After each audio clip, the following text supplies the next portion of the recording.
Bonjour et bienvenue à l'École normale supérieure de Rennes. L'ENS Rennes est un établissement public dont la mission est de former des hauts cadres scientifiques de la fonction publique. Elle prépare principalement aux carrières de l'enseignement supérieur, de la recherche et de l'innovation. Chaque année, nous formons plus de 500 élèves. 90% de nos élèves sont reçus au concours d'agrégation et plus de 70% de nos élèves vont poursuivre en thèse.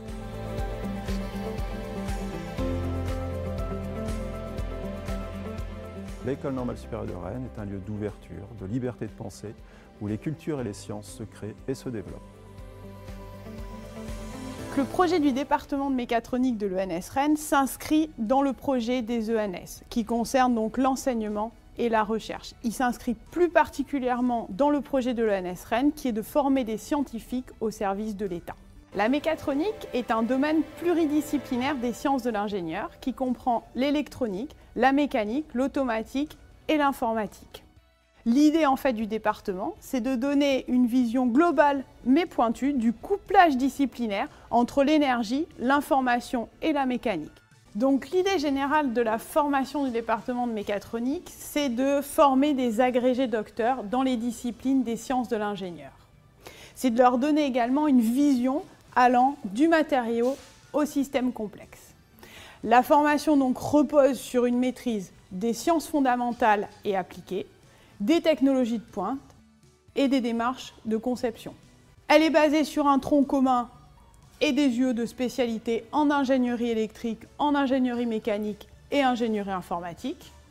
Elle repose également sur des éléments comme les projets, qui donnent une culture large, scientifique et technologique, qui permettent une analyse critique des choix industriels, qui permettent également d'acquérir des méthodologies de modélisation, de conception et de réalisation, ainsi que de planifier et répartir des tâches dans le cadre d'un travail de groupe. Les éléments également importants sont les stages et l'ouverture vers l'international. La formation du département repose sur 4 années et elle est en lien étroit avec l'Université de Rennes. Le département recrute soit sur concours, soit sur dossier. Les élèves qui rentrent sur concours ont le statut de fonctionnaire stagiaire. Ceux qui sont recrutés sur dossier sont des étudiants, mais peuvent acquérir le statut de fonctionnaire stagiaire en passant le concours cycle master. Les débouchés privilégiés du département sont l'enseignement et la recherche publique, mais ils ont également accès au secteur recherche et développement des grands groupes français et également au grand corps de l'État. L'enseignement par projet, pédagogique et de recherche est généralisé dans notre formation. Notre devise, savoir, savoir-faire, savoir-faire faire. Voilà une très courte présentation. On en aura quelques autres tout à l'heure. Alors, pour revenir à la question de la mécatronique, j'espère que la définition donnée par notre collègue Florence Razan autour de la synthèse ou la symbiose ou la rencontre entre les disciplines des sciences pour l'ingénieur, on pourrait dire des sciences appliquées, de la physique appliquée, concerne à la fois la mécanique au sens large, la mécanique aussi bien conception, fabrication, simulation, modélisation, robotique, mais également ce qu'on a dit l'ingénierie électrique, aussi bien l'électronique embarquée, l'électronique numérique, l'électronique de communication ou l'électronique d'instrumentation, mais aussi l'électronique de l'énergie, ce qu'on appelle l'énergétique ou l'énergie électrique, ou actuellement on appelle ça électrotechnique, tout ce qui concerne les systèmes énergétiques de traitement et de conversion de l'énergie. Sans doute vous avez déjà vu ou eu pendant votre scolarité les systèmes énergétiques assez modernes aujourd'hui, les systèmes à énergie renouvelable, par exemple. Alors à ces deux grandes familles de disciplines, on a rajouté la discipline informatique qui aujourd'hui dispose d'une option à l'agrégation, qui s'appelle ingénierie informatique. Et l'informatique, c'est à la fois l'informatique appliquée au sens matériel, mais aussi au sens ordinateur, algorithmique, logiciel, réseau de communication, protocole de communication, et bien sûr tout ce qui est lié à l'utilisation de l'informatique dans les systèmes de l'ingénierie, dans le cas du traitement de l'information, dans le cas de l'automatique. Donc, bien sûr, la première année dispose aussi d'enseignements autour des sciences fondamentales. Vous aurez des cours de mathématiques, des cours de physique ou multiphysique, bien sûr des cours de langue, anglais en particulier. Donc, au fait, dans d'autres disciplines, voire dans d'autres établissements, pour ne pas les citer, le LS Paris-Saclay ou d'autres écoles, l'organisation de l'enseignement est faite selon divers départements, donc diverses spécialités, dès l'entrée ou quasiment dès l'entrée. Donc soit on fait de l'ingénierie électrique en sens large, soit de l'ingénierie de construction qu'on appelle génie civil, soit de l'ingénierie mécanique. Nous, à l'ENS Rennes, on a voulu créer depuis un peu plus de 10 ans une formation originale qui lie toutes ces disciplines avec une communication entre ces disciplines et l'interfaçage de ces disciplines. Donc, on pourrait dire, j'aime beaucoup dire, c'est une formation multidisciplinaire approfondie. Il ne s'agit pas de faire une formation culture générale, ce que j'appelle moi la formation sciences et vie, c'est-à-dire de picorer un peu partout. Non, c'est une formation multidisciplinaire approfondie, c'est-à-dire qu'on voudrait que nos élèves soient aussi bons électriciens que ceux qui ont suivi une formation pointue en électricité, aussi bien mécaniciens que dans les départements de mécanique, notamment à Paris-Saclay, etc. Bien sûr, dans le cursus, il est assez large, profond et large. La première et la deuxième année. La troisième année, généralement consacrée, pas uniquement, mais elle est généralement consacrée à asseoir ses connaissances et à préparer le concours de l'agrégation. Et là, on se spécialise dans l'une des grandes familles des sciences pour l'ingénieur, mécanique, électronique ou informatique. Et après la troisième année, on se spécialise également en recherche, en passant à un Master 2 recherche, et pour réaliser des travaux de recherche dans le cadre d'une thèse. Et là, on peut également se spécialiser, voire on peut toujours rester spectre large, parce que ce qui nous intéresse, c'est plutôt le couplage de ces disciplines et non l'approfondissement disciplinaire. Donc chacun y trouvera son compte dans ce parcours. Est-ce que, mes amis, j'ai bien défini la mécatronique ou vous voyez des manquements? Oui. J'avais peut-être un truc. Alors, à un moment, j'ai vu que Com avait commencé à réécrire quelque chose. Il ne faut pas hésiter, hein, si jamais ça répond pas. Oui, vous pouvez même intervenir. Oui, on peut intervenir. Vous levez la main et c'est... Sinon, j'avais peut-être même un exemple de parler de système d'énergie ou quelque chose qui est bien, je veux dire, aux interfaces pour le couplage, des activités qui sont en lien, par exemple, sur on dit Human Centered Robotics. C'est typiquement des exosquelettes. Donc, on a un enseignant là, qui travaille là-dedans pour les aspects recherche, mais du coup, ça transparaît aussi dans les enseignements. Il va y avoir... si je me trompe, Arnaud, mais en première année, typiquement, il y a un projet où vous devez construire un peu des robots. Soit c'est des robots pour marcher, des fois c'est des robots... Au premier semestre, on a un projet de robotique, une micro où en même temps, on apprend la robotique, donc comment paramétrage de Kleinfinger. C'est compliqué à prononcer. Ouais. Donc, en gros, les différents aspects de la robotique théorique. Et on doit également programmer un robot, le construire de A à Z. Et c'était un robot quadrupède qu'on devait réussir à faire marcher en ligne droite et à déclencher les trajectoires. On devait également programmer les trajectoires et tout ce qui allait avec. Voilà, du coup, il y a des activités de robotique. Et si je parlais de recherche, notamment si on parle d'exosquelettes, des choses comme ça, ça peut être dans le cadre des projets, dans le cadre de la seconde année, où là, les enseignants-chercheurs, aussi bien, je veux dire, du département ou d'autres laboratoires associés peuvent proposer des projets, et des fois, ça va concevoir des capteurs, des actionneurs, et donc là, il y a besoin d'avoir cet aspect un peu mécatronique pour travailler aux interfaces, en fait, modélisation, on va dire, un peu multiphysique. Donc c'est là-dessus qu'on peut se positionner. Sachant que si quelqu'un dit moi je veux vraiment faire, j'adore les énergies renouvelables, il y a peut-être un peu moins de mécanique dedans, mais il sera tout à fait à sa place aussi. Oui. Moi j'aime bien toujours donner, et sans doute si vous êtes admis en première année, vous aurez le droit ou la chance, je ne sais pas comment on dit, au discours d'ouverture.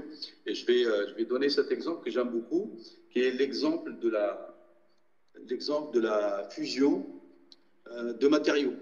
Quand on veut faire de la fusion magnétique, il faut avoir des compétences, des connaissances en matériaux, sciences des matériaux, en magnétodynamique, en mécanique des fluides, parce qu'il y a de la fusion, en automatique, parce qu'il faut contrôler cette fusion-là, et bien sûr en thermique, puisque tout est lié à cet aspect thermique.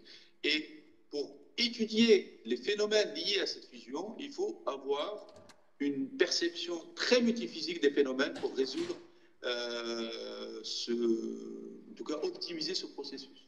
Donc, soit on recrute 14 chercheurs, chacun dans sa discipline, soit on recrute un chercheur mécatronicien, et il a déjà cette intégration, ces compétences intégrées. Il ne s'agit pas d'être multi-compétences, pas seulement, ce n'est pas ça notre volonté, c'est d'être à la fois multi-compétent, mais en même temps avoir une vision interdisciplinaire. C'est ça notre ambition. Voilà. Est-ce que y a eu un commentaire? Il y a eu une question oui. Emilien, bonjour déjà, bonjour Emilien. Il demande si les projets sont donc en parallèle des cours ou est-ce qu'ils seront en lien? Oui, les projets, en fait, on a beaucoup d'enseignements par projet. Déjà, on a un projet par semestre. Donc, en première année, vous aurez 2 projets. Alors, un projet par semestre, c'est qu'un projet, c'est une demi-journée par jour pendant tout le semestre, plus travail personnel à côté, bien sûr. Par semaine, oui, 4 heures par semaine, pendant les 15-16 semaines du semestre. Plus le temps hors cours. Et donc en première année, en deuxième année, en troisième année, et bien sûr en quatrième année lors de votre master recherche. Et donc, pardon, on a plus d'un projet par semestre. Alors ouais, c'est peut-être, il y a les vieux projets où là c'est guidé, voilà, on parle de conception, fabrication, qui lui en fait c'est un enseignement par projet, donc c'est vrai que ça peut aussi penser à un projet. Des projets un peu en autonomie. Je pense par exemple, au premier semestre, on a eu le projet de robotique, on a fait un robot qui était en autonomie. On a eu le projet du coffre, on a fait le toboggan, et ça fait oui. Non, mais oui, tu as raison, Arnaud. Oui, mais c'est ce que j'allais. Non, c'est bien ta précision, c'est parfait. Donc, au fait, on a des UE projets, et ces UE projets sont là pour faire une espèce de synthèse des connaissances que vous êtes en train de faire. Donc, c'est plutôt des projets de synthétisation. Donc, ils sont souvent multidisciplinaires, ces projets.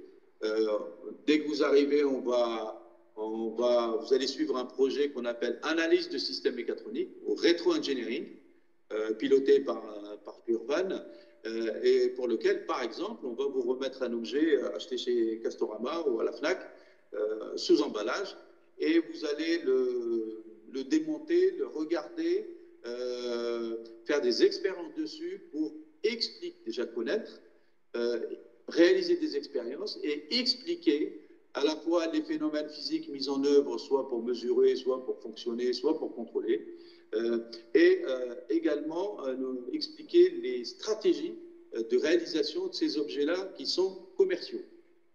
Ça, c'est les UE projets. Par contre, il y a l'enseignement par projet, donc ça dépend des matières et des enseignants, où l'enseignant peut, à la place de faire un TP, pour expliquer, par exemple, le contrôle d'un robot, s'il fait un cours sur le contrôle de robot, il va utiliser plutôt un support projet, pour faire passer les connaissances nécessaires.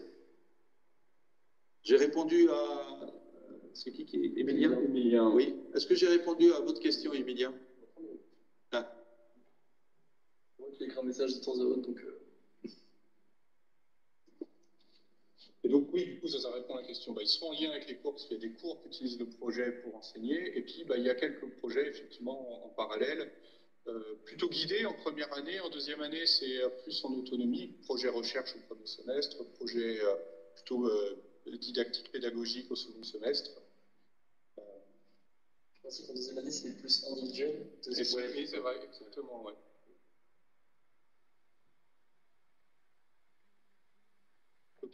Oui, très bien, merci. J'imagine donc que les ateliers labos se fournir matériel. Est-ce qu'on peut détailler? Des questions sur les labos? Oui, je laisse Urban détailler j'interviendrai éventuellement. Les labos, donc du coup, il y a différents, on va dire, laboratoires. Il y a ceux qui sont dédiés à l'enseignement. Donc on a... oui, quand vous viendrez, ouais, voilà, ceux qui sont dédiés à l'enseignement, vous verrez, en fait, on a la majorité de la superficie de l'école est pour le département mécatronique. Là. Pourquoi ça? Parce qu'on a un atelier complet avec des centres d'usinage, pressage, tournage, grande vitesse, imprimantes 3D. On a aussi un atelier type un peu Fab Lab, donc ouvert, sous formation. Mais ça, je forme avec les collègues dès le premier semestre. Et après, c'est accès libre, découpe laser, imprimante 3D, atelier mécanique, composants électroniques pour le prototypage. Peut-être les Arduino, ça doit vous dire quelque chose. Je pense qu'on a de plus en plus qui utilisent ça en TIPE. Et après, il y a des choses un peu plus disciplinaires, par exemple le laboratoire, on va dire système, où là, ça va peut-être vous faire peur, mais vous allez peut-être retrouver certaines maquettes que vous avez dans vos labos de SI en CPGE. Il y a des labos très méca, il y a des laboratoires très électroniques, système énergétique. Est-ce que j'ai fait le tour des labos? Et bien sûr, les salles de projet. Voilà. Et donc ça, c'est pour la partie vraiment plutôt enseignement. Donc là, oui, on a du matériel, il y a les maquettes. Il y a la salle blanche aussi. Oui, et après, c'est vrai que j'arrive, je me déplace, je vois le bâtiment devant, maintenant le bâtiment derrière. Et là, on va un peu plus sur des choses qui sont utilisées en recherche, mais aussi en enseignement. Effectivement, on a une salle blanche ou salle propre. Donc, c'est les fameuses labos, on va dire. Il y a moins de poussière que dans un bloc opératoire, par exemple, et c'est fait pour fabriquer des microsystèmes. Avec des machines onéreuses, où là, la chimie se croise par là, il y a une salle de chimie, etc. Et après, donc, on a un laboratoire ici qui est plutôt, on va dire, sur les aspects système d'énergie, génie électrique ou actionneur, qui est présent ici, où là aussi on a du matériel et des manipulations pour la recherche qui sont dédiées. En lien avec le département sciences du sport, il y a en fait un labo, c'est commun parce qu'on a justement des chercheurs qui vont dedans pour tout ce qui est analyse du mouvement. Donc s'il y a des capteurs à mettre sur des sportifs, on a en fait un gymnase qui est instrumenté où il y a des manips qui se font dedans, où on testait de nouveaux capteurs. Je parlais d'exosquelettes, il y a des manips qui avaient été faits dedans avec des bouchées par exemple. Donc voilà, par les installations, on va dire qu'on a directement sur le campus.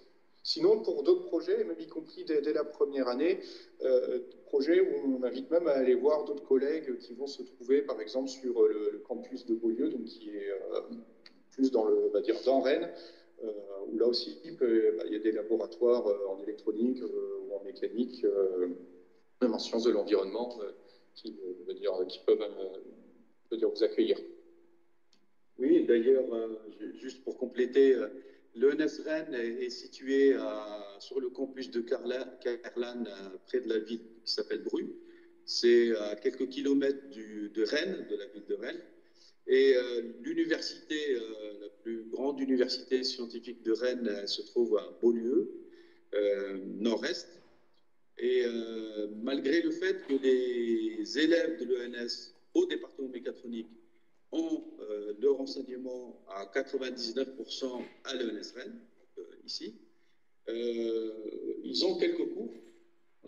Arnaud? Alors cette année, à Beaulieu, on a eu un cours au tout début, qui était la formation, l'habilitation électrique, la formation pour être admissible à l'habilitation électrique.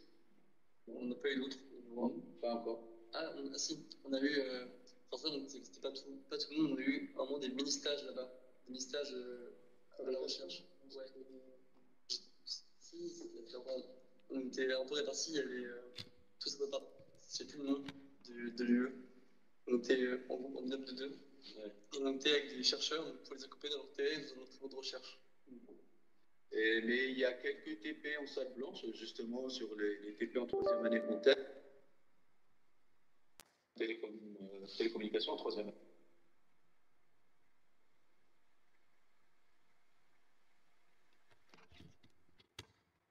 Okay, à Beaulieu. Je veux dire, ils peuvent se déplacer dans les labos de Beaulieu.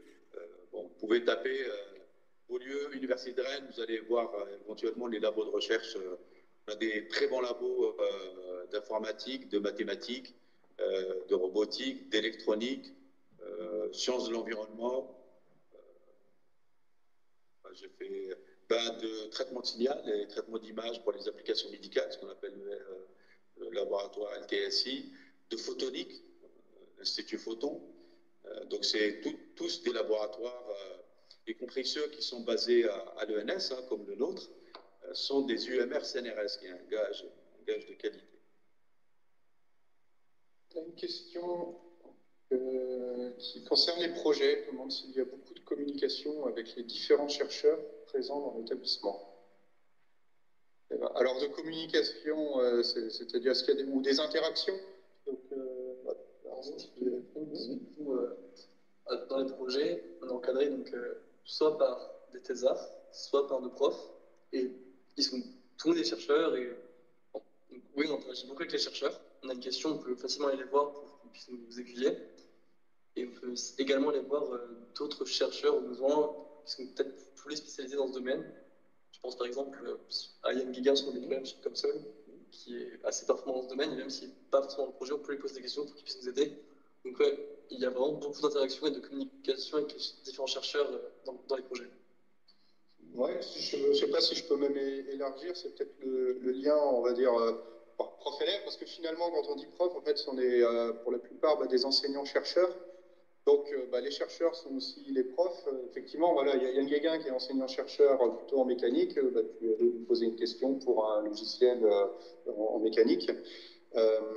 Et en fait, vu qu'on est une école, je veux dire, à taille plutôt petite, on se connaît. C'est-à-dire qu'il y a un contact assez facile entre les profs et les élèves de l'école, qui permet du coup, s'il y a une question, une interrogation, de venir nous voir assez facilement, discuter. Enfin, je dis ça, moi je suis du côté, mais tu vas peut-être... Je pense que ça se voit actuellement, au vu de la manière dont on parle, ce que vous appelez Urban et Hamid.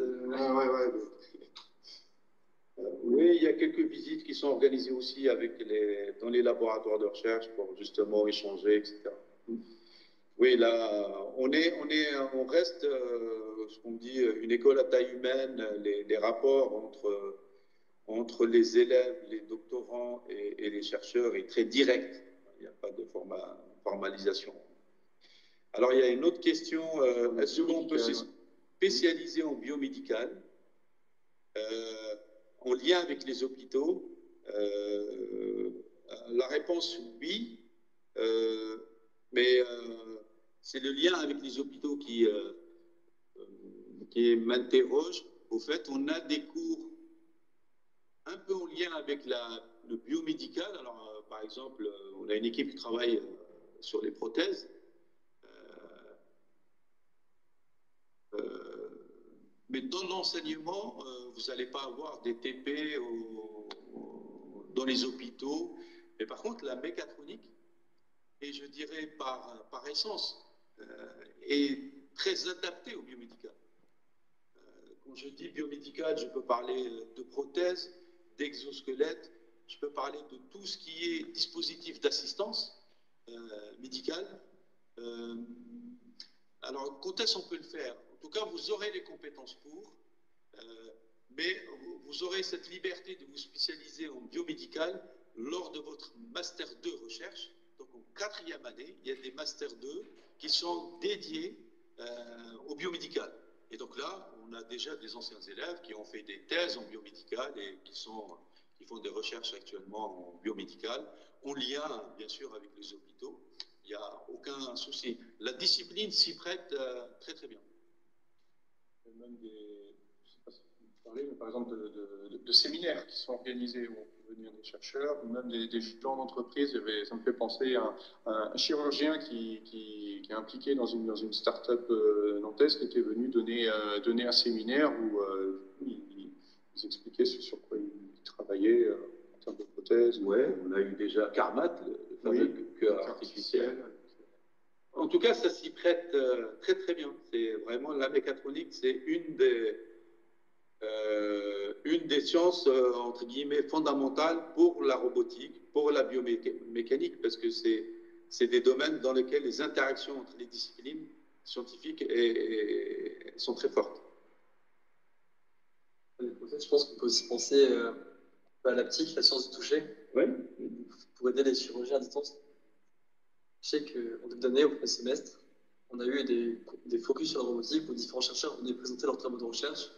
Et l'un d'eux était spécialisé en haptique, donc la science du toucher. Et il montrait une sorte d'instrument qui permettait de restituer quasi parfaitement le sens du toucher à distance. Du coup, on peut penser aux chirurgiens qui pourraient opérer des patients de manière beaucoup plus précise, sans être forcément présent en présentiel. Mais vous n'aurez pas de cours sur la biologie, par exemple. C'était ma réticence. On reste les sciences pour l'ingénieur telles qu'on l'a défini tout à l'heure. Combien d'élèves y a-t-il dans les classes? Sont-elles fixes? Elles ne sont pas fixes pour une raison simple, c'est que les élèves peuvent changer d'avis, changer de parcours. Voilà, c'est la vie. Sinon, on est calibré pour des promotions de 24 élèves. C'est ce qu'on espère pour chaque promotion. Donc, par année de formation, c'est 24 élèves. Des fois, il y a des départs et il y a des arrivées parce que, comme l'a dit tout à l'heure ma collègue Florence Razon, on peut rentrer à l'ENS par le concours de deuxième année. On rentre directement en deuxième année par un concours spécifique. Donc en deuxième année, on peut avoir plus 1, plus 2 élèves. Voilà. Donc, mais globalement, c'est 24 élèves, 2 fois 12.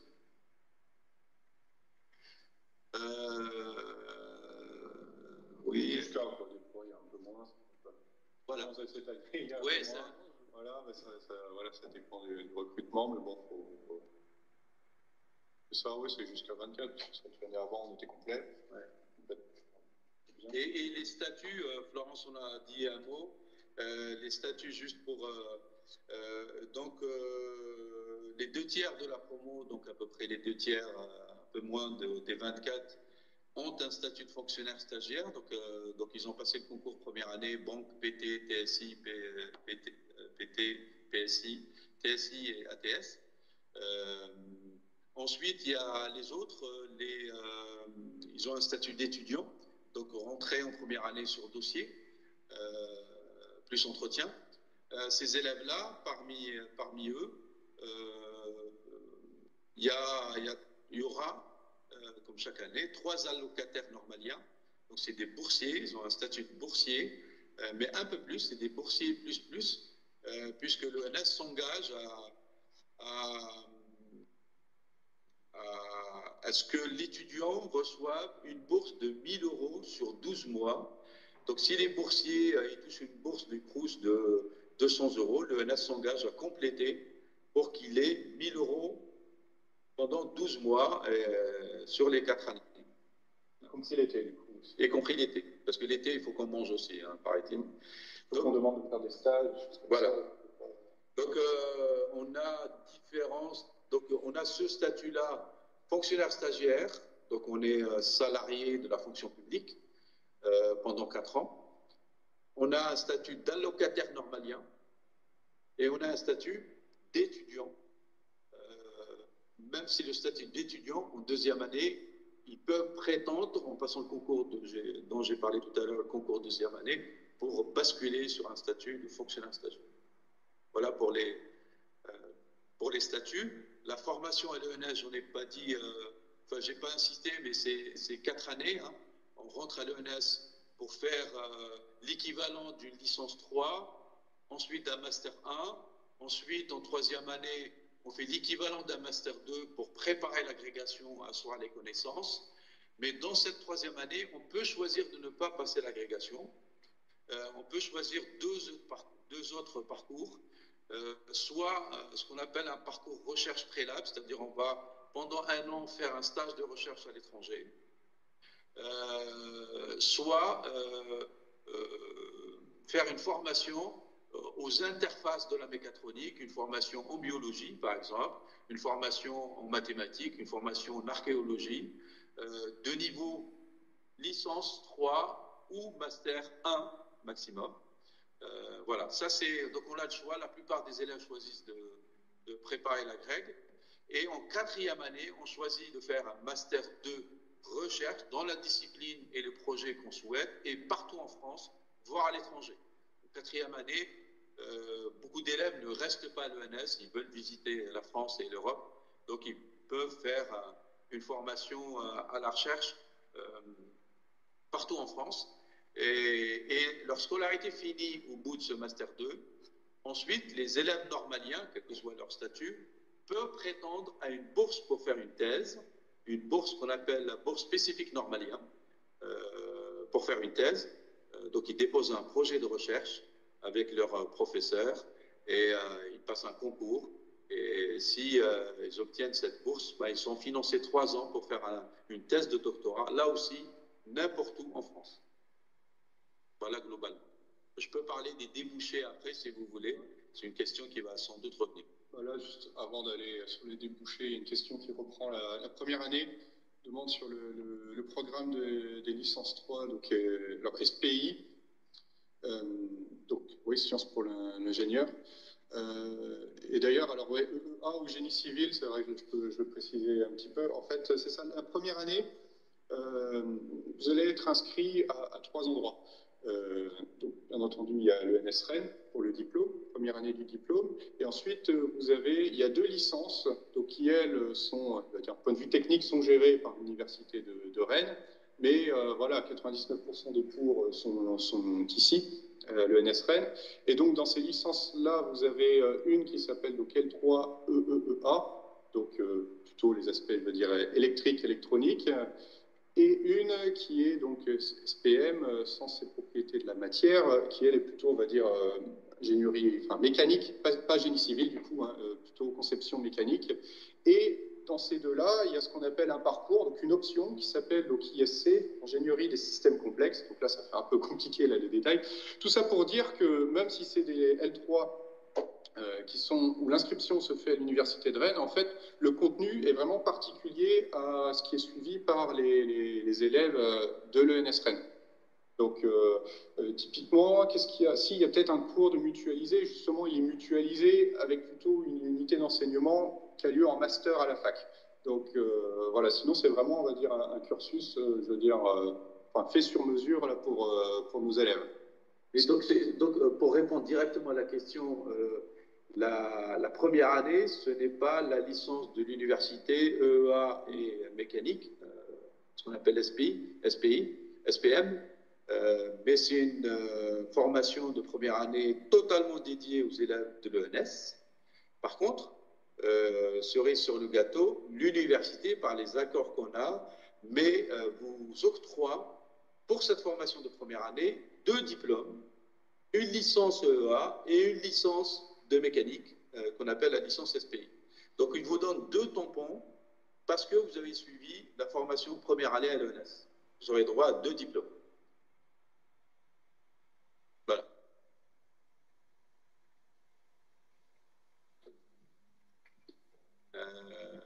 Voilà, très bien.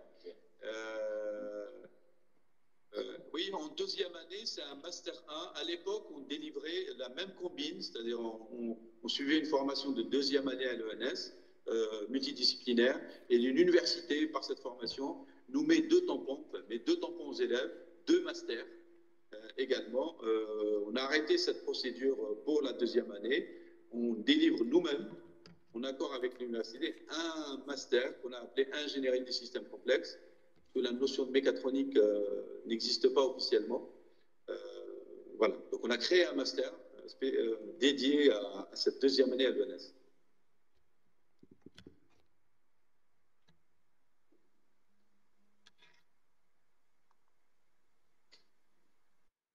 Alors, première année, quelle est la proportion de sciences fondamentales, maths et physique?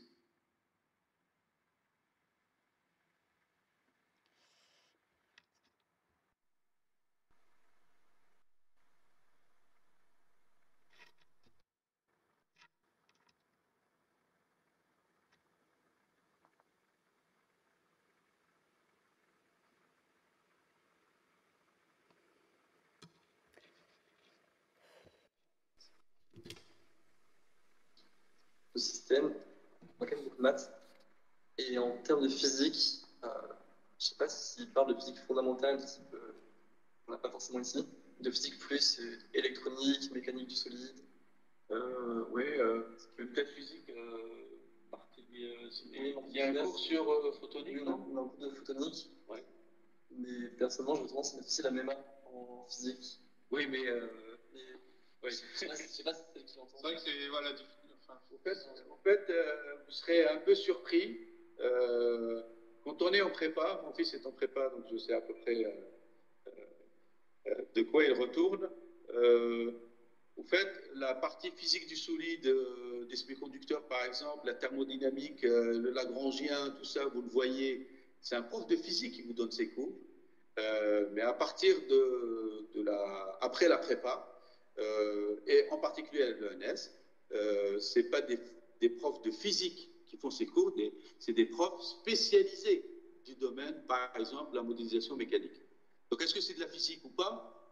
Moi j'appelle ça de la physique appliquée, pour dire que c'est pas les phénomènes naturels qu'on étudie, c'est pas ceux-là qui nous intéressent le plus, c'est les phénomènes physiques pour concevoir, pour réaliser, pour étudier des phénomènes manufacturés. C'est ça les sciences pour l'ingénieur.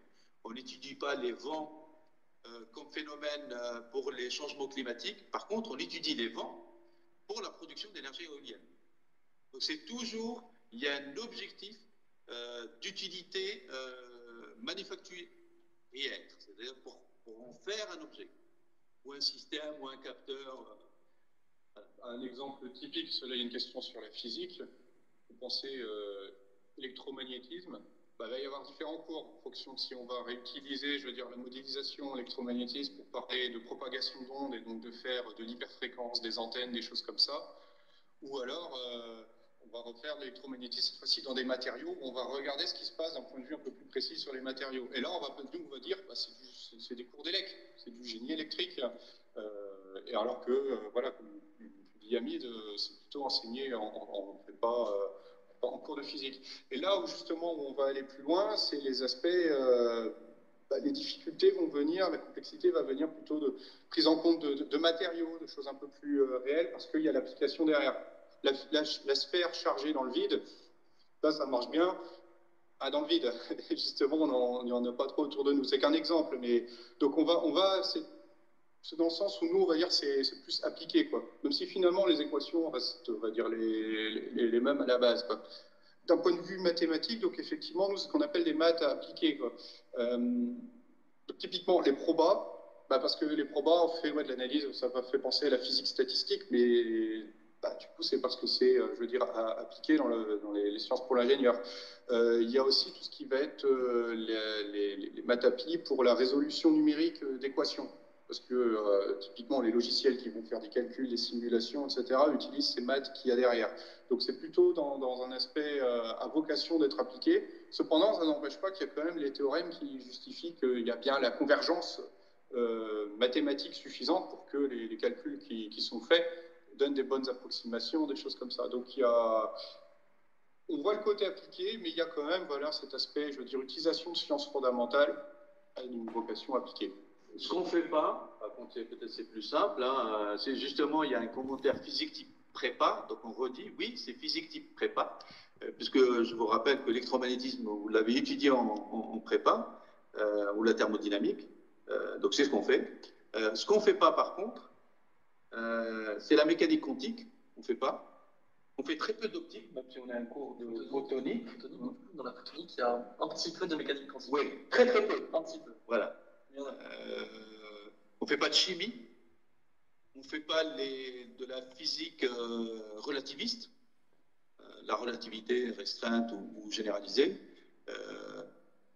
Donc au fait, dès qu'on a un phénomène qui nous sert, encore une fois, pour étudier un système, un composant, du coup, on s'en inspire et on l'étudie.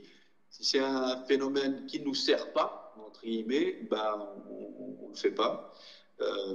Sachant que, très sincèrement, on n'est pas une formation de physique, ni une formation de mathématiques. Pour être très clair, on est une formation de sciences appliquées. Vous pouvez dire maths appliquées, physique appliquée. Certains, un ancien président de l'ENS, j'aime bien sa phrase, il dit des sciences utiles.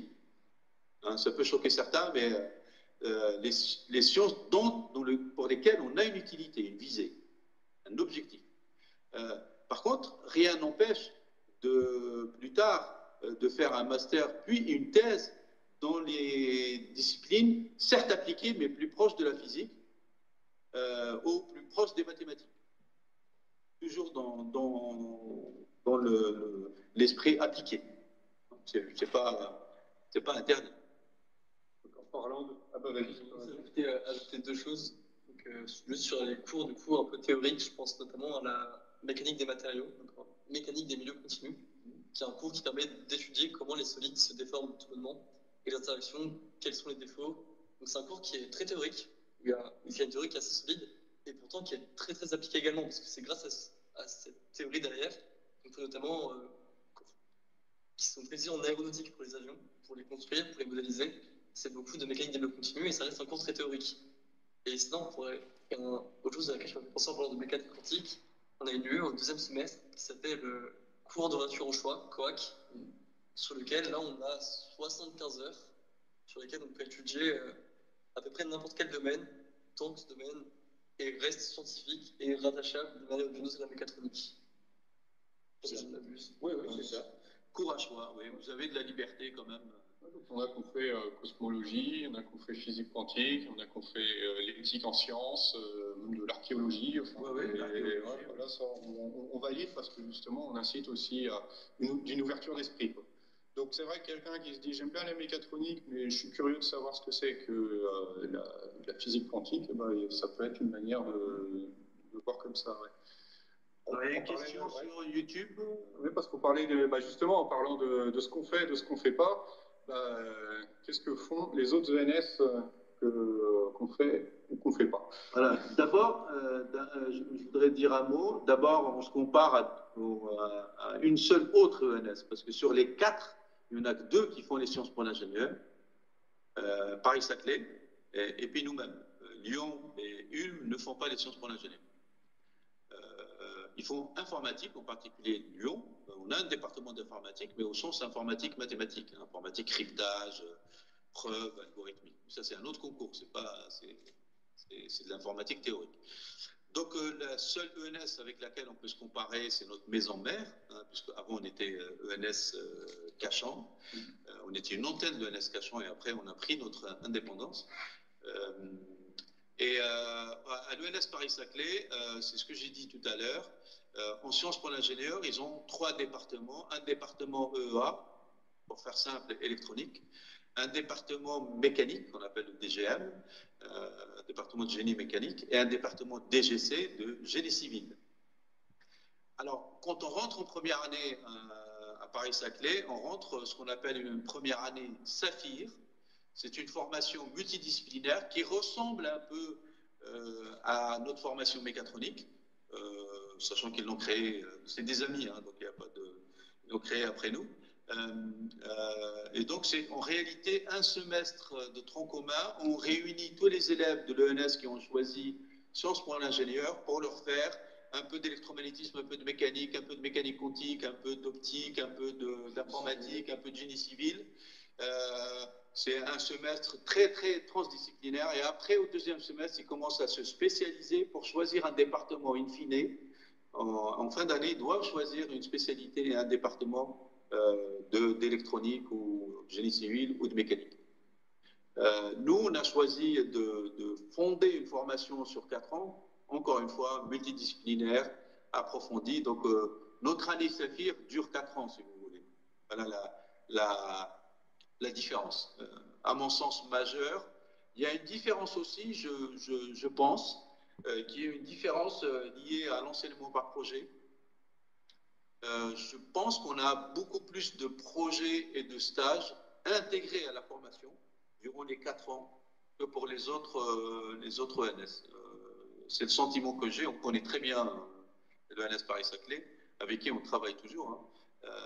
Mais j'ai l'impression qu'il y a beaucoup plus de projets ici et cette vision très, très transdisciplinaire qu'on revendique d'ailleurs, même si j'indique quand même que les enseignants, mis à part certains, comme mon camarade Gurvan Jondin, qui est mécatronicien, moi je ne le suis pas.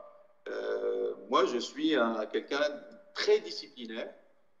Et comme certains de mes collègues, on a besoin de gens très disciplinaires dans la formation, quand ils font un cours de mécanique, ils savent de quoi ils parlent. Donc, il faut un cours de mécanique, pas d'électronique.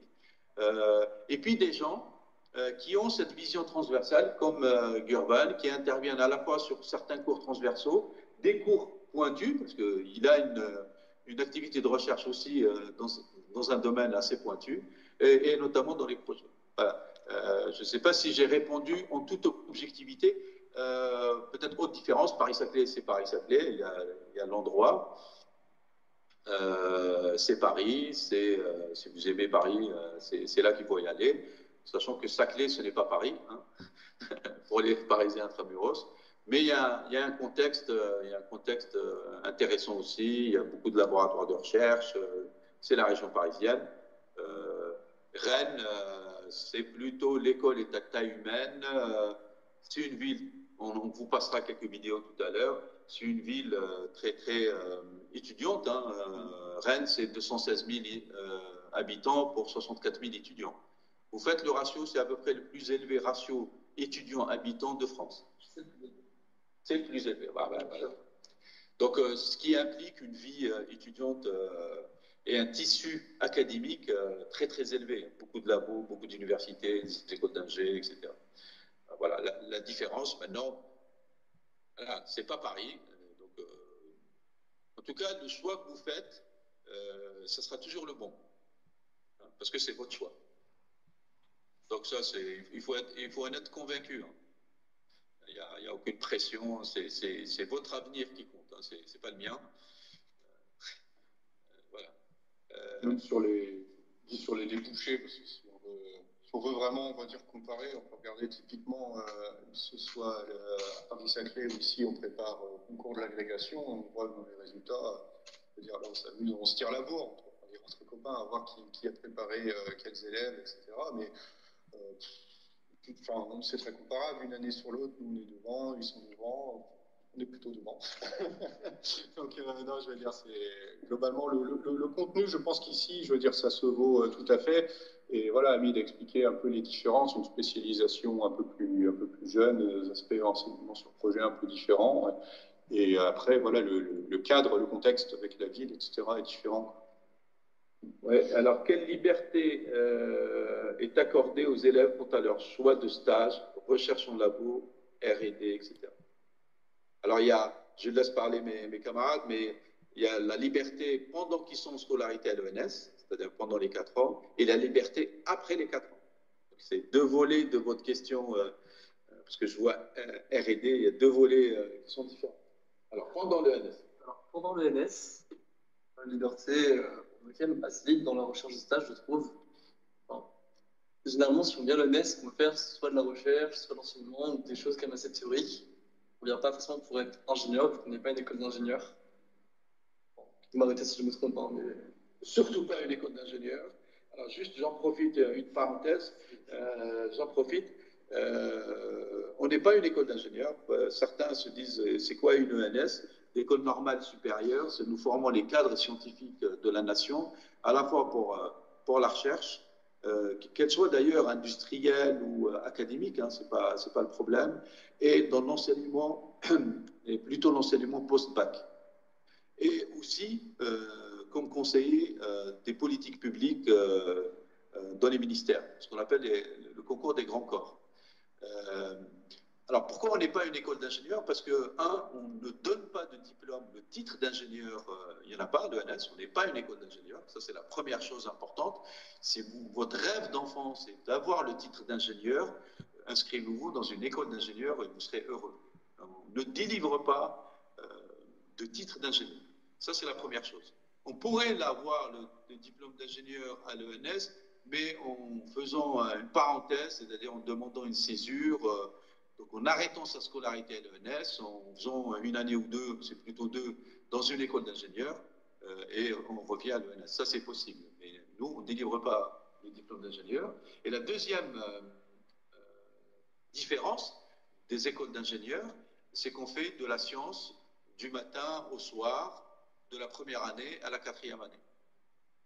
Sciences et technologies, autrement dit, on ne fait pas de cours de management. On a des cours de langue, mais et comme toutes les formations, c'est à dose raisonnable.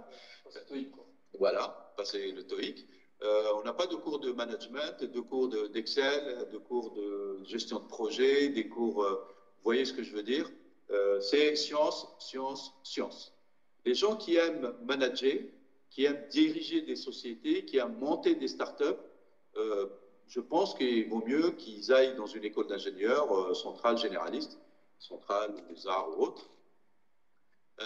Les gens qui préfèrent la technique et la science, pour faire de l'ingénierie dans les centres R&D publics ou privés, hein. J'ai beaucoup de mes doctorants, ils sont dans les centres R&D de Renault, RTE, EDF. Je suis électricien, donc c'est des domaines, dans les domaines privés. On peut discuter de l'engagement décennal, mais on peut en discuter. Donc les gens veulent faire de la science et de la technique, à la fois dans le milieu industriel ou le milieu académique. Certains veulent enseigner, essentiellement profs en université ou en classe prépa. Voilà. Mais on ne forme pas des managers d'entreprise. Voilà. Je pense que personne ne porte de cravate chez nous, je pense. Et moi, c'est le médecin qui me l'a interdit. Voilà, excuse-moi, Arnaud. Non, mais c'était une très bonne remarque. Et ouais, je pense qu'on est quand même très très libre dans nos différents choix. Enfin, personnellement, pour les stages, quand je faisais mes recherches, je recherchais des labos où j'avais de la trace, mais quand même des labos en rapport avec la mécatronique, soit genre, que ce soit de la mécaflux, de la robotique, de la méca, de l'ELEC. Finalement, j'ai fait mon stage à Rennes parce que un sujet de stage m'intéressait. Et Gurban est mon maître de stage, du coup, mais on est quand même assez libre à ce niveau-là. Donc pendant les 4 ans, on a beaucoup de choix, mine de rien, vu qu'on est assez pluridisciplinaire. Et après les 4 ans, pour moi, ça dépend du statut qu'on a entre fonctionnaire stagiaire et étudiant. Pour moi, si on est fonctionnaire stagiaire, on a l'engagement décennal. Donc on doit travailler avec l'État ou avec des entreprises rattachées à l'État. Je crois que tu as parlé de... Je sais plus lesquels sont. L'État ou l'Europe. L'État ou l'Europe. C'est étendu à l'Europe. Et par contre, si on n'a pas l'engagement décennal, là, on fait à peu près ce qu'on veut, je crois. Oui. Il y a une différence. Ah oui, oui. Pendant l'engagement décennal, l'État nous donne un salaire, on est un fonctionnaire, l'État nous donne un salaire pendant 4 ans, un salaire, bon salaire, pendant 4 ans, et c'est normal de s'engager au service de l'État et de la collectivité européenne maintenant, pendant 10 ans. Alors, sauf que c'est beaucoup moins que ça, puisque les années d'études comptent comme un engagement. Donc, un Normalien qui fait 4 ans à l'ENS, ensuite il fait 3 ans de thèse, ça fait 7 ans. Donc, de ces 10 ans, vous enlevez 7 ans, il vous reste 3 ans. Donc, si vous décidez après une thèse de faire un postdoc dans un labo, bim, il vous reste 2 ans.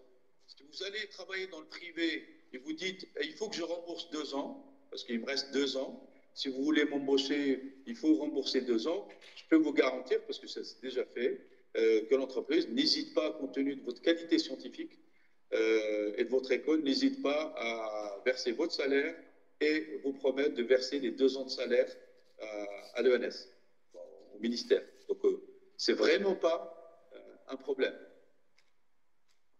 Voilà, cet engagement décennal. Mais c'est normal. Je considère que c'est tout à fait normal de cet engagement. Alors, il y a... Alors, j'avais une petite remarque. Je dis, on ne fait pas du tout de gestion de projet, de choses comme ça. On fait un tout petit peu, un petit dos, justement. Oui. Pas pour les projets. Pendant l'enseignement par projet, il y a un petit peu, c'est une introduction, mais c'est pas... Alors, on ne fait pas un concours de tableau Excel, c'est comme ça, quoi. Donc, voilà. Il y a une question, alors ça peut être très rapide. Est-ce qu'il y a du dessin industriel durant la formation? Donc, en première année, alors très peu, en fait. Hein. C'est une question à double tranchant, parce qu'aussi bien il y en a qui adorent ça et qui veulent en refaire, aussi bien il y en a qui ont été traumatisés et qui ne veulent plus en faire. Ça dépend des classes préparatoires. La plupart ont été traumatisés comme ça. Non, il y en a très peu. On fait plutôt un peu de lecture de schéma. C'est dans le cadre, en fait, d'un cours de technologie qui a lieu justement second semestre de première année, où ça peut aller, voilà, on démonte une boîte de vitesse, on fait des choses comme ça, et puis on fait un peu de dessin de solutions technologiques. C'est pour aller dans la conception mécanique, donc c'est quand même quelque chose qui est fait.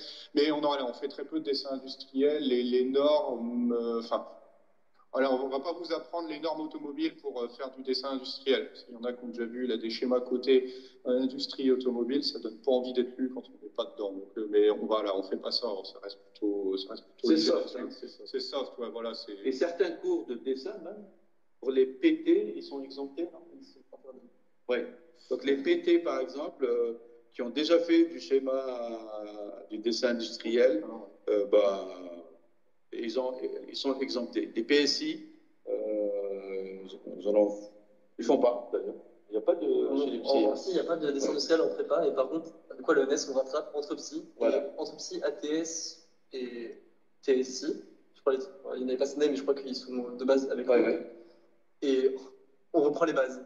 C'est utile. Vous avez des exemples de stages dans d'autres écoles d'ingénieurs partenaires? Alors, il y a plusieurs questions dans la question. Je peux commencer, puis vous compléterez. Donc, alors, des stages dans les écoles d'ingé, nous, les stages, c'est les périodes de stage qui ont lieu typiquement l'été. Donc, mai-juin, quoi. Ouais, voilà, oui. Ils partent en vacances, quoi. Oui, voilà. Donc, c'est au moment où tout le monde est en stage. Alors, cependant, dans les écoles d'ingénieurs, il y a des enseignants-chercheurs, donc il y a des laboratoires de recherche, donc ça peut être un bon endroit pour aller y faire un stage.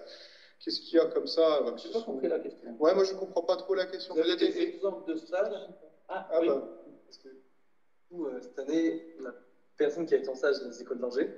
Mais je pense que quand on recherche, imaginons qu'on est allé à Centrale Nantes, on a eu cours de robotique parallèle. On a vu un chercheur qui vient de Centrale Nantes qui disait que c'était possible de faire des stages là-bas en robotique parallèle et ensuite d'intégrer son M2. Mais même si l'école n'est pas partenaire, on sait que c'est toujours possible d'aller faire des stages dans ces écoles pour ensuite peut-être faire un M2 là-bas et créer des liens. Moi, c'est dans le cadre du laboratoire, parce que la personne qui est intervenue, en fait, il est chercheur dans le laboratoire de robotique. Je pense que l'idée, c'est de faire des stages là-bas, pour peut-être ensuite faire un M2 de recherche là-bas éventuellement. Et ça reste dans une école d'ingé, mais on n'a pas des cours dans l'école d'ingé, par contre. C'est comme ça que j'ai compris la question. Est-ce que pour la question de stage, est-ce qu'on a répondu ou on n'a pas compris la question? Oui, c'est Emilien. Non. Il y a les écoles d'ingé pour lesquelles l'ENS, ils considèrent que l'ENS est partenaire, mais pas l'inverse. C'est-à-dire l'ENSTA, ils considèrent que les gens qui viennent de l'ENS sont automatiquement pris à l'ENSTA. Mais nous, notre formation n'est pas pour alimenter l'INSTA. Mais l'INSTA donne un bonus aux normaliers. Les MIM, l'INSET, on a une convention avec eux. Donc ils sont accueillis, ils ont un bonus, les élèves normaliens, mais ça ne veut pas dire que nos élèves, on les envoie à l'INSTA. Ça ne marche pas comme ça. C'est dans le bonus. D'accord, très bien. Comment est-ce salaire? Alors, c'est combien le salaire, c'est ça? Parce qu'il faut, moi, le salaire, moi je suis allocataire normalien. D'ailleurs, tout à l'heure, il manquait 77 €. On touche 1077 € par mois. Et le salaire, je crois que les autres ils touchent 1300 net, un truc comme ça. Oui, c'est ça. Ah non, 1200 et quelques. 1200 net? Ouais. Précisément. Ah oui, j'ai pas dit allocataire égal fonctionnaire stagiaire. Non, je ne pas dire, mais du coup là je précise pour lui parce que je pense que la question c'est de combien à peu près le salaire. C'est un peu plus que les allocations normaliennes, 100 à 200 €, donc je dirais que c'est 1200 net. Pour les fonctionnaires stagiaires. Et pour les allocataires, c'est 1077 € par mois, et vu que c'est une bourse, c'est juste 1077 €. Net. Pour les bourses, c'est une bourse. Oui, mais pour les fonctionnaires stagiaires, c'est un salaire, en fait. Ça cotise. Ça cotise. Des fiches de paie. Oui, c'est ça. Et il y a la retraite. Ah, ça, c'est une très, très bonne trompe, c'est ça? Très bonne question. C'est un détail que j'ai totalement oublié, mes camarades. Au fait, Rennes est connu, comme il y a beaucoup de jeunes, est connu pour qu'il y ait beaucoup de tensions sur la recherche des logements, et en particulier les logements pour les étudiants, parce qu'il y a un afflux d'étudiants sur la place rennaise important, il n'y a pas suffisamment de logements, donc c'est toujours la panique à bord. Et depuis quelques années, on a résolu définitivement le problème, où l'ENS via un accord, a construit une résidence pour les normaliens. Donc les premières années ont d'office une chambre dans une résidence dédiée aux normaliens, récente, je crois. Même les travaux ne sont pas totalement finis. Mais... Alors, ça dépend. La première résidence est totalement finie. Ah oui, c'est l'autre. Mais elle est encore un peu aménagée à certains aspects, donc par exemple, rajouter peut-être un baby-foot ou des choses dans le genre. Et la deuxième résidence est en train d'être finie. Elle est habitable, mais... C'est combien le loyer? Alors, le loyer dans la première résidence, j'avais un 21 mètres carrés là-bas, c'était... avec les appels, j'étais à 250 € par mois. Et du coup, on a déménagé. D'accord. Donc, en fait, on a résolu ce problème parce que c'est vraiment un problème partout, hein, même à Paris, les places de Proust. Donc, on a décidé de construire une résidence entière et surtout de garantir. Donc, si vous êtes pris, automatiquement, vous cochez la case et Gurvan s'occupera de vous trouver la chambre qui va bien. Non? C'est pas moi, mais oui. Ça marche. Oui, c'est ça. Ouais, il y a un code pour la sélection prioritaire. Enfin, généralement, ça se passe bien parce que. C'est une résidence étudiante, des places sont réservées aux étudiants. Et vu que la deuxième résidence n'est pas encore ouverte et qu'elle va être ouverte en septembre, il y aura forcément des places pour les premières années. Oui, et prioritairement les premières années, et même il y aura des deuxièmes années. Il y aura, je sais qu'il y a pas mal de gens qui restent là-bas, donc il y aura encore des deuxièmes années.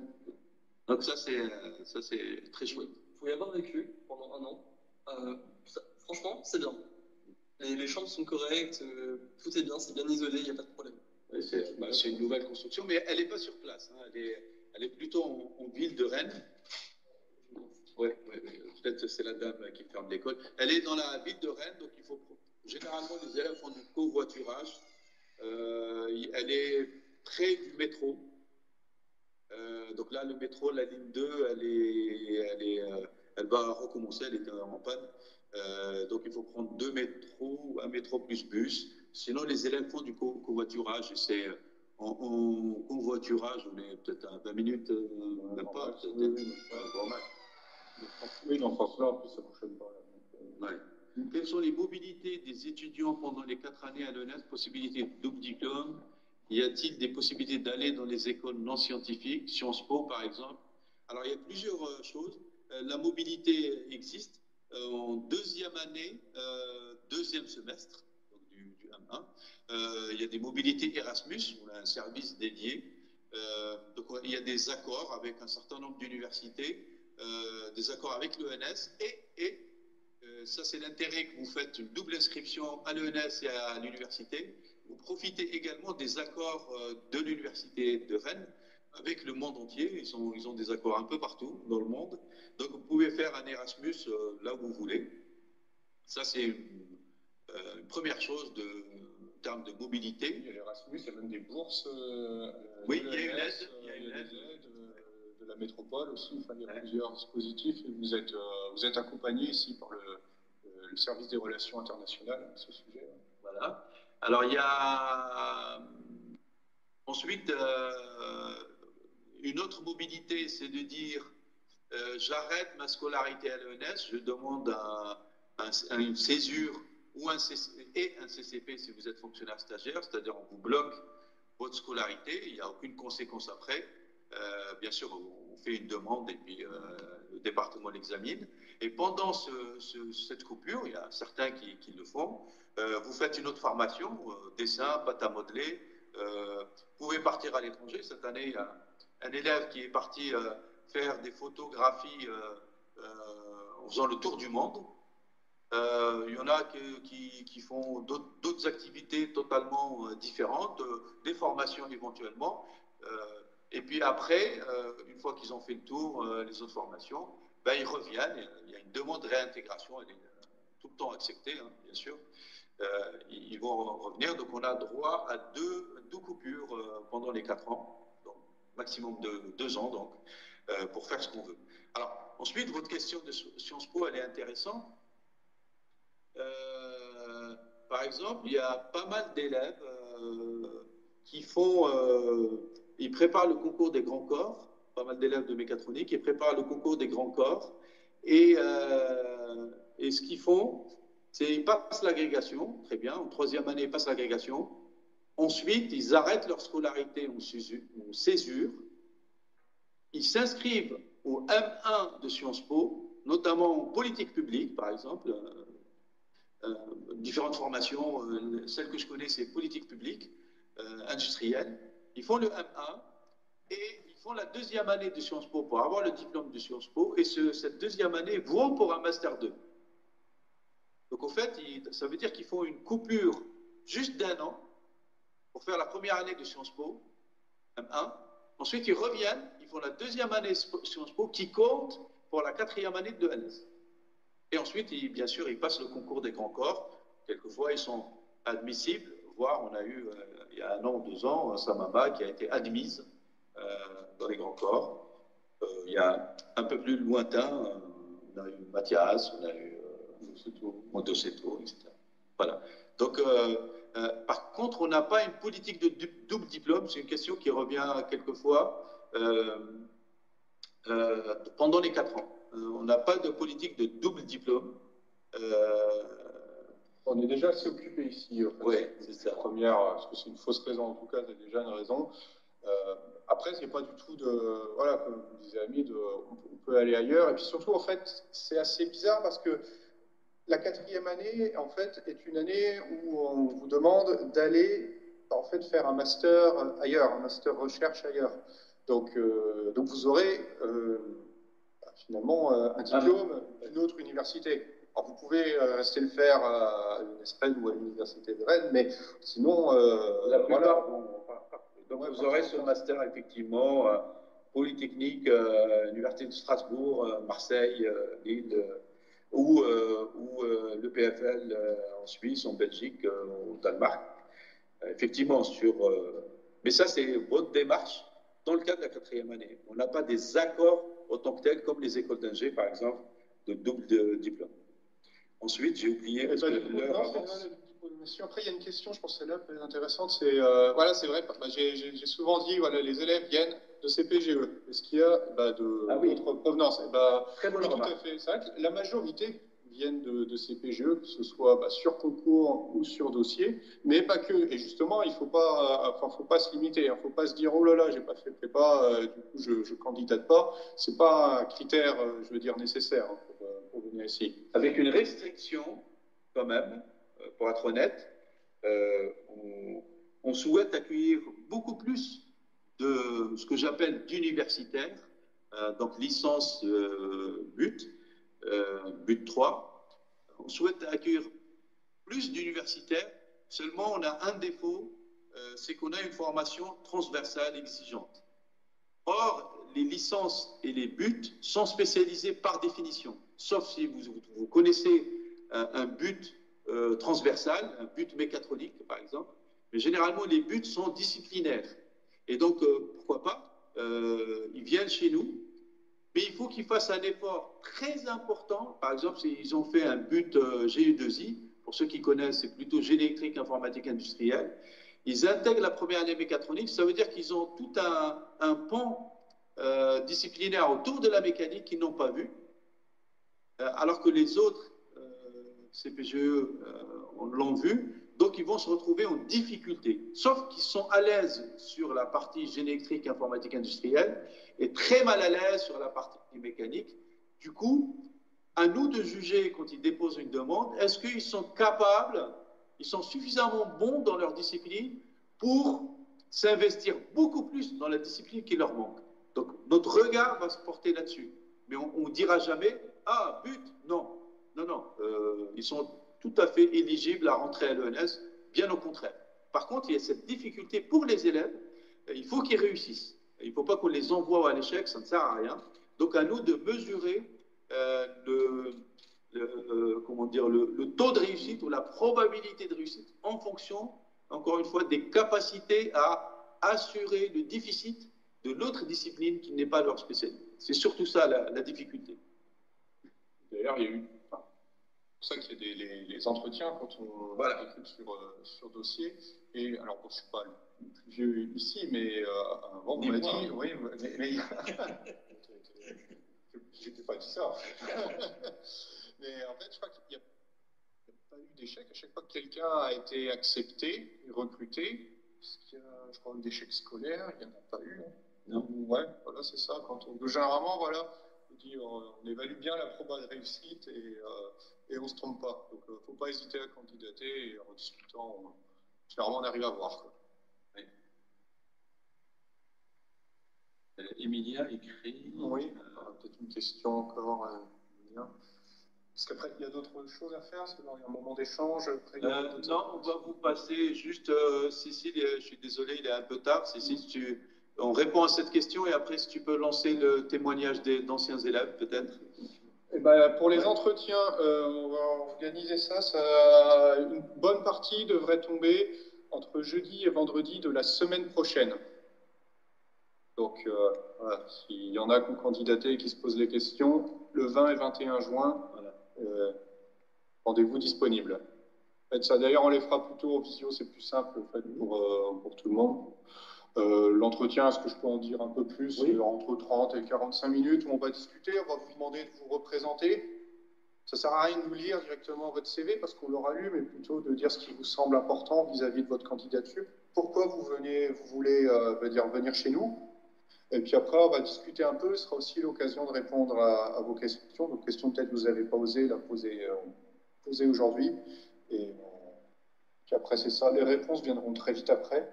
Ce qui vous laissera après le temps en fonction. Donc, je parle encore une fois pour ceux qui sont en prépa, il y a certainement peut-être des oraux, des choix à faire, d'autres possibilités d'admission.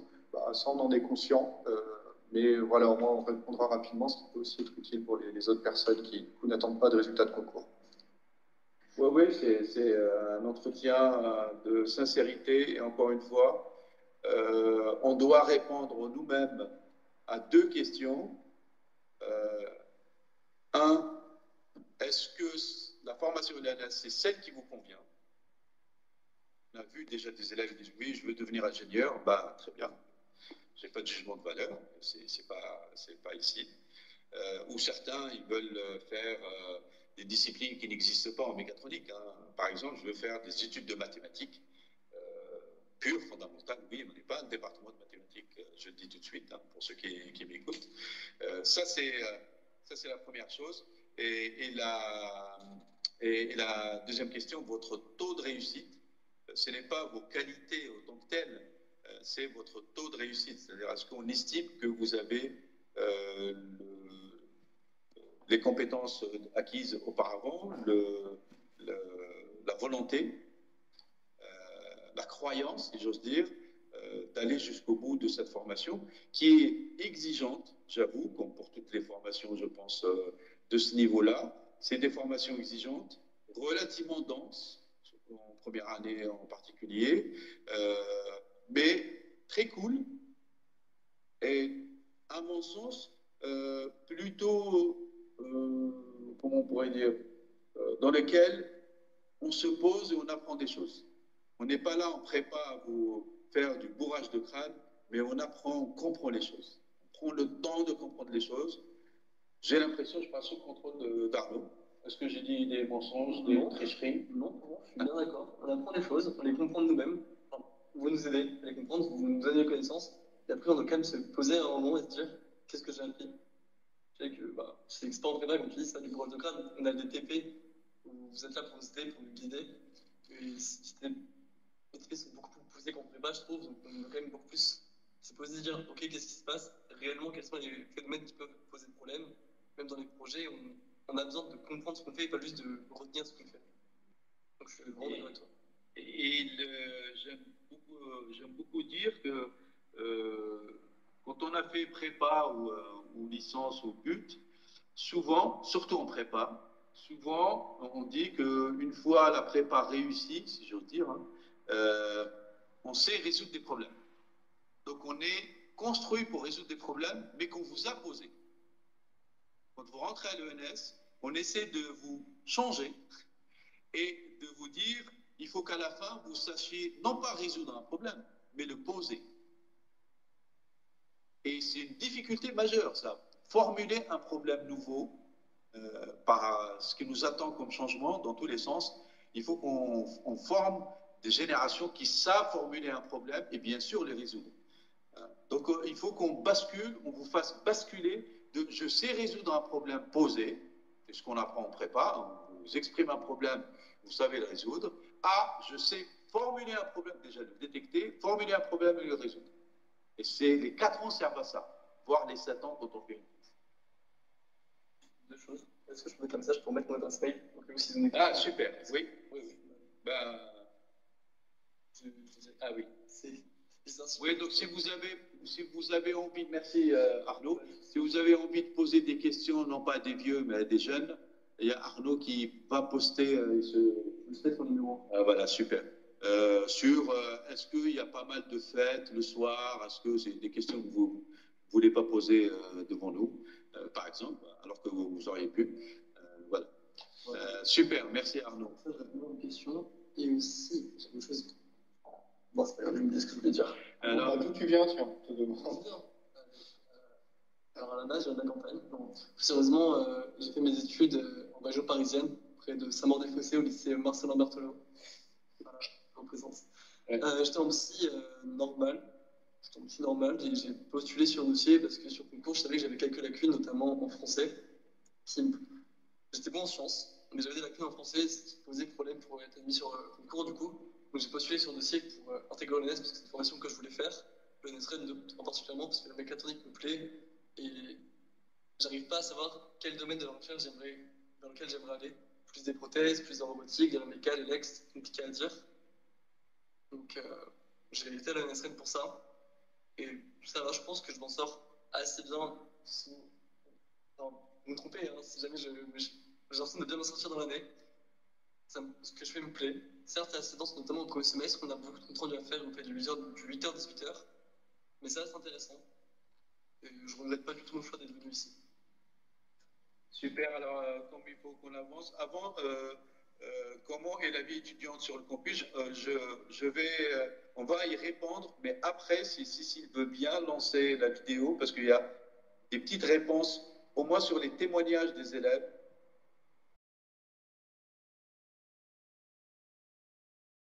Je suis originaire de la région brestoise.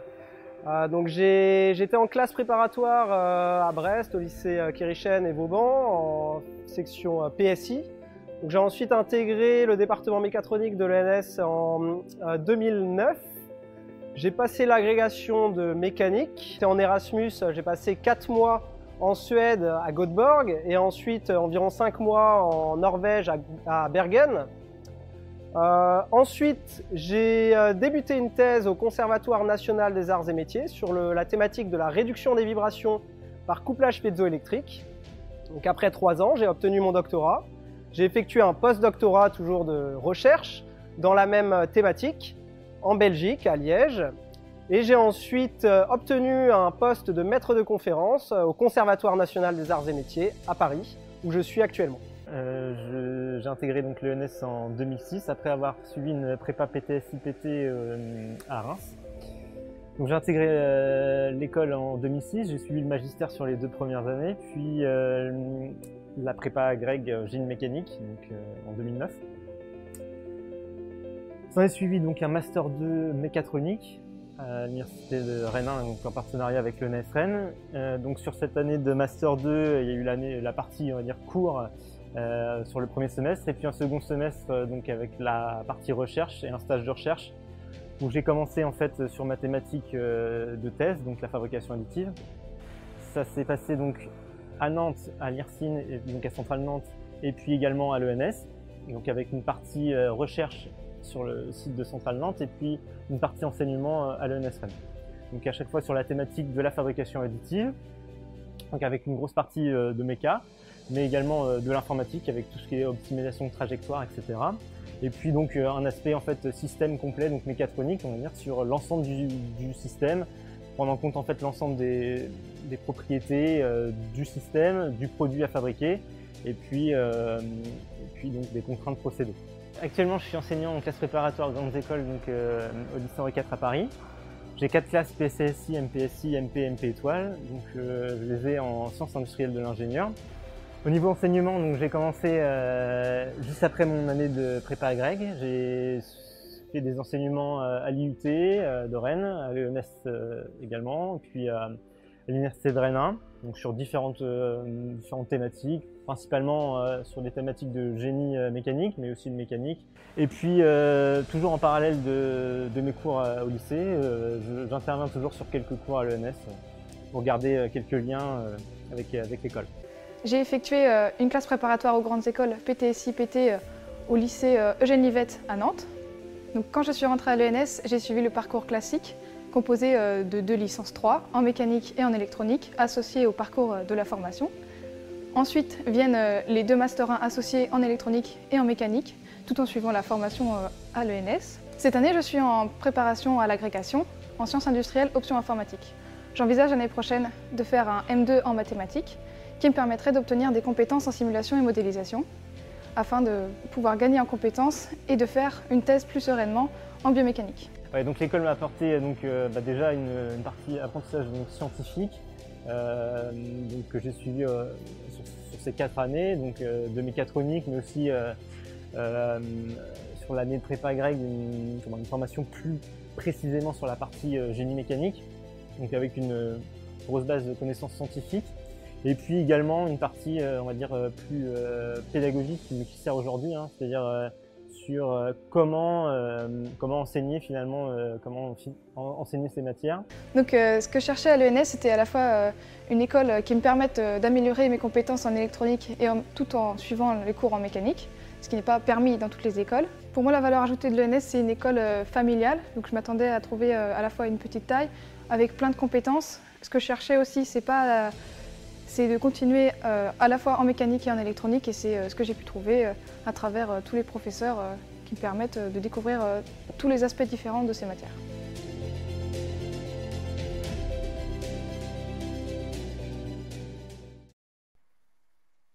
Merci Cécile.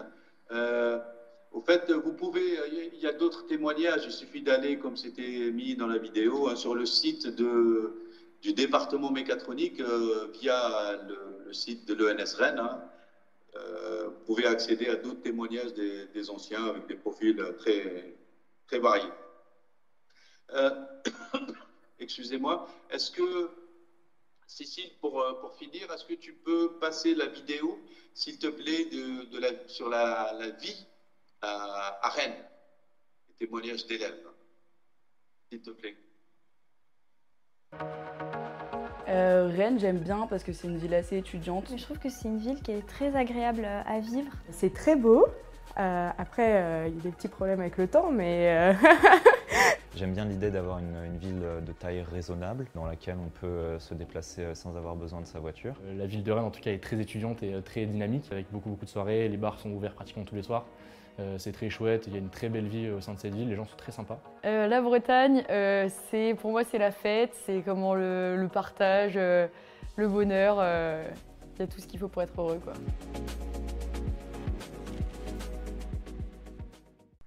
Super, merci Cécile, est-ce que Arnaud tu voulais compléter? Oui, parce qu'à ça fait des associations. Et oui, on a beaucoup d'associations. On a un B2 qui organise des soirées, la vie étudiante, qui réunit tout le monde. On a un BDA, donc le Bureau des Arts, qui lui dirige différents clubs. Donc, au club, on a par exemple un club d'analogie, on a un club l'amical du barbecue de la pétanque, on a un club danse, on a une comédie musicale. On a à peu près n'importe quel club, on peut l'avoir, un club de société. Donc on a quand même une vie étudiante qui est très développée. Et vu qu'on est une petite école, on connaît chaque club, on connaît chaque membre de club et chaque resto de club. Donc on peut aller à beaucoup d'activités et participer à tout. Ce qui est donc une vie étudiante qui est vraiment très riche, très remplie et très sympathique. Très bien. Est-ce que... Ok, donc on a pris pas mal de votre temps. Il est 7h30 passé. Je propose qu'on arrête là. 2 petits mots pour finir. N'hésitez pas à contacter Arnaud, vous avez ses coordonnées, à m'envoyer un mail ou sur le site internet de l'école, il y a un contact mécatronique, je crois. N'hésitez surtout pas, généralement, sauf s'il y a catastrophe naturelle, généralement, en tout cas personnellement, je réponds. Et Cécile, souvent, elle redirige les mails vers le département. Il y a toujours quelqu'un qui y répond. Merci Arnaud, Gervan et à Cécile pour l'organisation et les réponses aux questions. Merci à vous de nous avoir à la fois écoutés, répondu à nos questions. En tout cas, je vous souhaite de réussir dans vos choix, n'importe lesquels, mais trouvez votre voie. Et on se ferait un plaisir, bien sûr, de vous accueillir ici, mais pensez à vous d'abord. Voilà. Et peut-être à bientôt. Voilà, merci beaucoup et très très bonne soirée.